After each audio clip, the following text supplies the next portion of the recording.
kotoran-kotoran yang di dalam hati yang menyelimuti hati kita.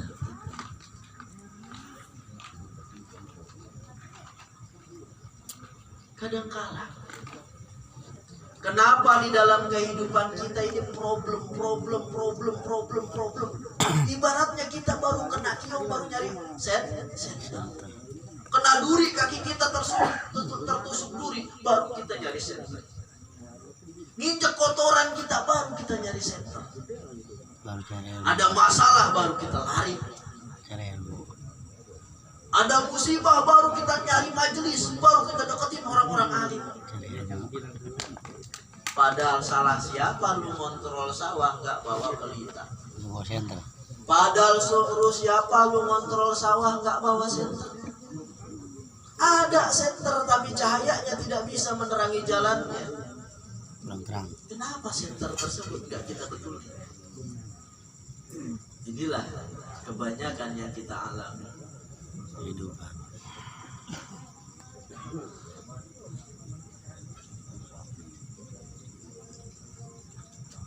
Maka titipan cahaya dari Allah, apa itu? Yaitu akal. Akal inilah titipan cahaya daripada Allah.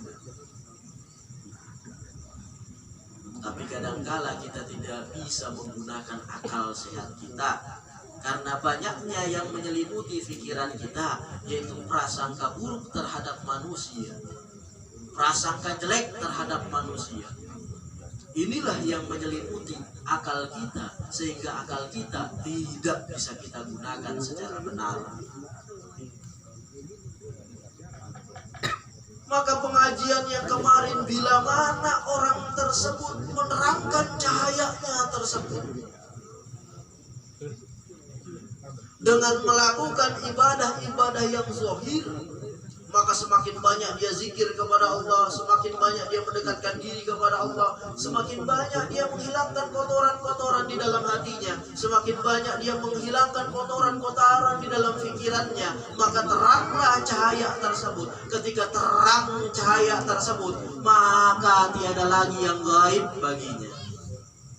Maka yang tadi di tengah kegelapan tidak ada satupun yang wujud di hadapan matanya. Maka ketika cahaya tersebut terang benderang, maka segala sesuatu di sekelilingnya itu wujud. Mana gelas wujud, mana bangku wujud, mana meja wujud, mana dinding wujud, mana jam itu wujud, maka lampu tersebut wujud. Maka segala sesuatu di sekelilingnya itu wujud. Barulah di situ dia menemukan musyahadah kepada Allah. Kenapa di sini kita ibadah? Allahu Akbar, kita ini gelap. Apa yang kita ibadahi? Ya kan? Gelap semuanya. Gak kenal kita sama yang kita sedang ibadahi. Ini kegelapan jangan-jangan yang kita ibadahi. Kenapa begitu gelap?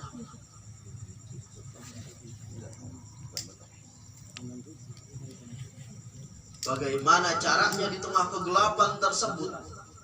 Maka nyalahlah korek, maka nyalahlah lilin tersebut, maka teranglah ruangan di sekitar kita. Maka disitulah kita mengenali Allah dengan sifatnya. Ngerti? Kita mengenali Tuhan dengan sifatnya. Maka yang tadinya gelap, berhubung ada pelita, berhubung ada senter, berhubung ada lilin tersebut, maka yang tadinya tidak wujud gelas menjadi wujud. Yang tadinya tidak wujud bantal menjadi wujud. Yang tadinya meja itu tidak wujud menjadi wujud.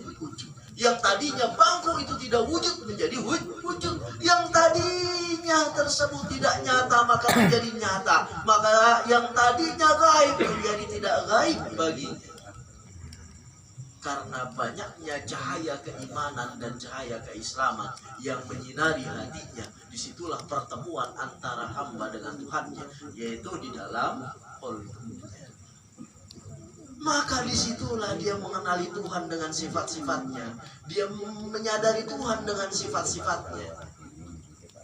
Kita nggak bisa menyadari Tuhan dengan sifat-sifatnya.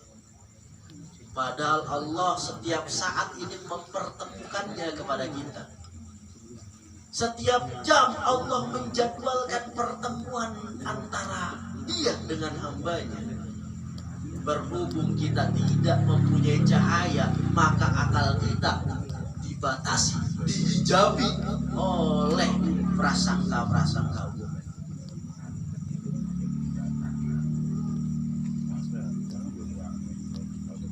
Karena Allah setiap saat itu bertemu dengan hambanya. Di mana Allah bertemu dengan hambanya, yaitu di alam rasa. Berhubung kita nggak punya perasaan, jadi nggak kenal. Ya kan, kita nggak punya perasaan.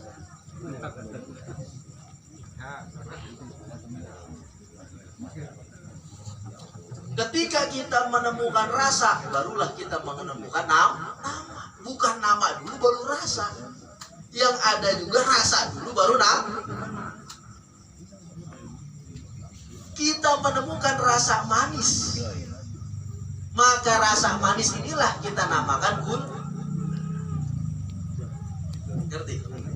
Pertamanya rasa dulu kan, oh ini manis, ya kan? Oh ini manis. Rasa manis inilah kita namakan gula. Kita nemukan rasa asin. Rasa asin inilah kita namakan garam. Kita nemukan rasa pedas. Rasa pedas inilah kita namakan cabai. Kita tidak mengenali Tuhan itu tidak dengan namanya, tapi dengan alam rasa, tapi dengan sifatnya. Kenapa alam rasa itu tidak wujud di dalam hati kita? Karena banyaknya kotoran-kotoran yang menyelimuti akal kita. Jadi akal kita gak berfungsi. Cahaya tersebut tidak ada gunanya. Jadi apa? Ketika cahaya tersebut di dalam kegelapan mulai nyala, mulai bersinar. Oh ini gelas. Oh ini bangku. Oh ini meja. Ketika di tengah kegelapan, apakah wujud semuanya? Walaupun kita di tengah-tengah yang maha wujud. Kita di dalam rumah sebenarnya. Tapi kita tidak menyadari kita ini ada di dalam rumah. Kenapa? Karena gelapnya rumah tersebut. Ngerti? Kita ini di dalam kenyataan yang maha wujud. Tapi kenapa yang maha wujud tersebut tidak nampak pada pandangan kita? Karena gelapnya hati dan pikiran kita. Gelapnya hati dan pikiran kita. Allah gaib kan bagi kita? Allah nyata enggak? Karena gelap di hati kita.